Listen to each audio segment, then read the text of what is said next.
Survey ಒಂದು ಕೆಳಮಟ್ಟ ಮಾತನಾಡೋಣ ಒಂದು ನಿಮಿಷ. ದೇಶದ ಜನರೇ ಇಂದಿನಿಂದ ಹೊಸ ಲೆಕ್ಕಾಚಾರ ನಿಮಗೆ. ಎಣ್ಣೆ ಸಿಗರೇಟ್ ಬಿಡಿ, ಬೀಡಿ ಮಾತ್ರ ಸೇದಿ. ಕ್ಯಾನ್ಸರ್ ಬಂತ, ಔಷಧಿ ಕೂಡ ಚೀಪ್ ರೇಟ್.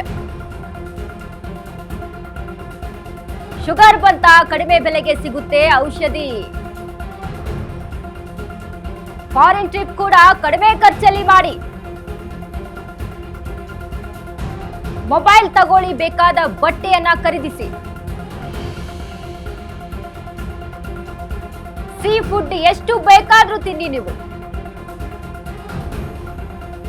ಪೆಟ್ರೋಲ್ ಕಾರ್ ಬಿಡಿ, ಎಲೆಕ್ಟ್ರಿಕ್ ಕಾರ್ ತನ್ನಿ. ಎಷ್ಟು ಬೇಕಾದ್ರೂ ಬ್ಯಾಟರಿ ಚಾರ್ಜ್ ಮಾಡಿ. ಇಂದು ನಿರ್ಮಲಾ ಸೀತಾರಾಮನ್ ಕೊಟ್ಟ ಲೆಕ್ಕಾಚಾರ.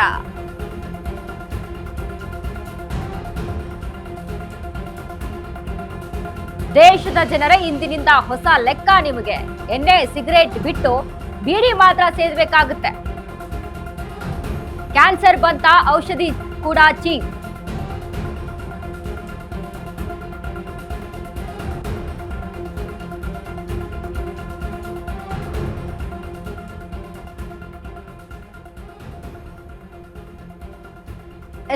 ರಿಷಿಕ್ ಸರ್, ಈಗ ಮಾತನಾಡ್ತಿದ್ವಿ ನಾವು ಈ ಒಂದು ತೆರಿಗೆ ವಿಚಾರಕ್ಕೆ ಸಂಬಂಧಪಟ್ಟಂತೆ. ಇದೀಗ ಸಿಗರೇಟ್ಗಳ ಮೇಲೆ 40% ಟ್ಯಾಕ್ಸ್ ಒಂದ್ ಕಡೆ. ಸೊ ಇದು ಔಷಧಿಗಳಲ್ಲಿ ಕೂಡ ಇದೀಗ ಅಲ್ಲಿ ಕಡಿಮೆ ಆಗಿರುವಂತದ್ದು. ಇದು ಜನರಿಗೆ ಎಷ್ಟು ಮಟ್ಟಿಗೆ ವರ್ಕೌಟ್ ಆಗುತ್ತೆ, ಹೇಗೆ ಅಂತ? ಮೇಡಮ್ ನೋಡಿ, ಮೊದಲನೇದಾಗಿ ಫೈನಾನ್ಸ್ ಮಿನಿಸ್ಟರ್ ಸೀತಾರಾಮನ್ ಏನಿದ್ದಾರೆ, ನಿರ್ಮಲಾ ಸೀತಾರಾಮನ್ ಅವರು, ಅವ್ರಿಗೆ ನಾವು ಅಭಿನಂದನೆ ಸಲ್ಲಿಸಬೇಕು. ಬಿಕಾಸ್ 9th ಕಾನ್ಸಿಕ್ಯೂಟಿವ್ ಟೈಮಲ್ಲಿ ಅವರು ಬಜೆಟ್ ಮಂಡನೆ ಮಾಡಿದ್ದಾರೆ. ಸೊ ಅವರು ಒಂದು ನಾರಿ ಶಕ್ತಿಗೆ ಎಕ್ಸಾಂಪಲ್ ಅದು. ಸೊ ಅದರಿಂದ ಇನ್ಸ್ಪೈರ್ ಆಗುವಂಥದ್ದು ಸಾಕಷ್ಟಿದೆ.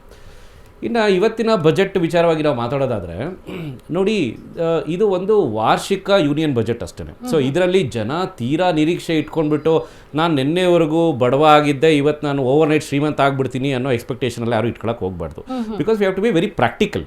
ನಿಮಗೆ ಏನು ನಮಗೆ ಬಜೆಟಲ್ಲಿ ಕನ್ಸ್ಟ್ರೈನ್ಸ್ ಇರುತ್ತೆ, ಆ ಕನ್ಸ್ಟ್ರೈನ್ಸಲ್ಲಿ ನಾವು ಎಷ್ಟೆಲ್ಲ ಅಲೋಕೇಟ್ ಮಾಡೋಕ್ಕಾಗುತ್ತೆ ಅನ್ನೋದು ಯೋಚನೆ ಮಾಡಬೇಕು.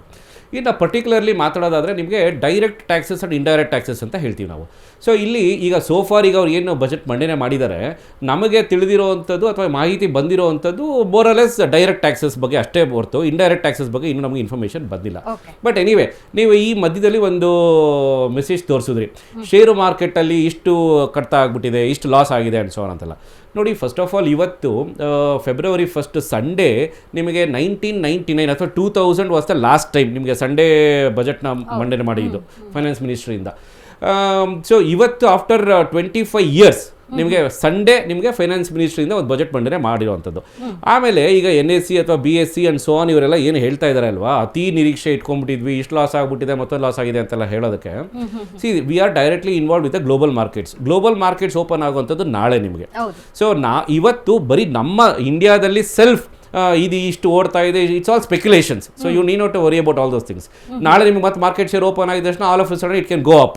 ಸೊ ನಾವು ಫಸ್ಟ್ ಆ್ಯಂಡ್ ಫಾರ್ಮೋಸ್ಟಿಂಗ್ ಅದಕ್ಕೆ ರಿಯಾಕ್ಟ್ ಮಾಡೋದು ಬೇಡ. ಎರಡನೇದು ನೋಡಿ, ನಿಮಗೆ ಈಗ ಡೈರೆಕ್ಟ್ ಟ್ಯಾಕ್ಸಸ್ ಅಂತ ನಾವು ಬಂದಾಗ ಈ ಹಿಂದೆ ಕೂಡ ಏನಿತ್ತು, ಈಗ ಅಪ್ ಟು 2.5 lakhs ಅಥವಾ up to 5 lakhs, up to 7.5 lakhs, 10 lakhs, ಆಮೇಲೆ 14 lakhs, ಅದಾದಮೇಲೆ 20 lakhs, ಆಮೇಲೆ 25 lakhs, ಅದಾದಮೇಲೆ 30 lakhs ಅಂತ ಸ್ಲಾಟ್ಸ್ ಇತ್ತು. ನಿಮಗೆ ಪರ್ಸೆಂಟೇಜ್ ಯಾವ ಥರ ಇತ್ತು? 2.5% ಟ್ಯಾಕ್ಸೇಷನ್, 5% ಟ್ಯಾಕ್ಸೇಷನ್, 7.5% ಟ್ಯಾಕ್ಸೇಷನ್, ಅಂದರೆ ಕ್ಯುಮುಲೇಟಿವ್ ನಾನು ಹೇಳ್ತಾ ಇರೋದು. 10%, 15%, 20% ಅದನ್ನು ಸ್ಪ್ಲಿಟ್ ಮಾಡಿದರು. ಮೊದಲು ಏನಾಗ್ತಿತ್ತು, 15% ಬೇರೆ ಇತ್ತು, 25 ಆ್ಯಂಡ್ ದೆನ್ 30 ಅಂತ ಇರ್ತಿತ್ತು, ಅಬೌವ್ 30 ಅಂತ.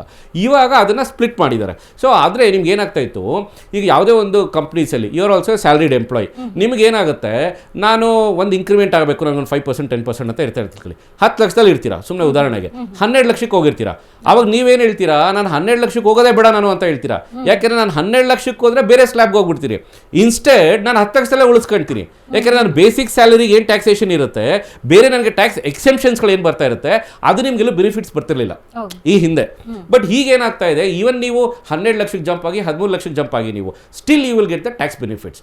ಇದು ಯಾವ ರೀತಿ ಹೆಲ್ಪ್ ಆಗುತ್ತೆ ಸಾಮಾನ್ಯ ವರ್ಗದ ಜನರಿಗೆ ಅಂತ ಅಂದ್ಬಿಟ್ಟು, ಸಿ ನಾವು ಟೆಕ್ನಿಕಲಿ 1000 ಮಾತಾಡ್ಬೋದು, ಬಟ್ ಕಾಮನ್ ಮ್ಯಾನ್ ಏನಾಗುತ್ತೆ ಅಂತ ಹೇಳಿದ್ರೆ, ನಾನು 10,000 ಸ್ಯಾಲ್ರಿ ಬಂದಿದೆ, ಸುಮ್ಮನೆ ಎಕ್ಸಾಂಪಲ್ಗೆ, ಅಥವಾ 1 ಲಕ್ಷನೇ ಇಟ್ಕೊಳ್ಳೋಣ, ಯಾಕೆ ಬೇಜಾರು ಮಾಡೋದು.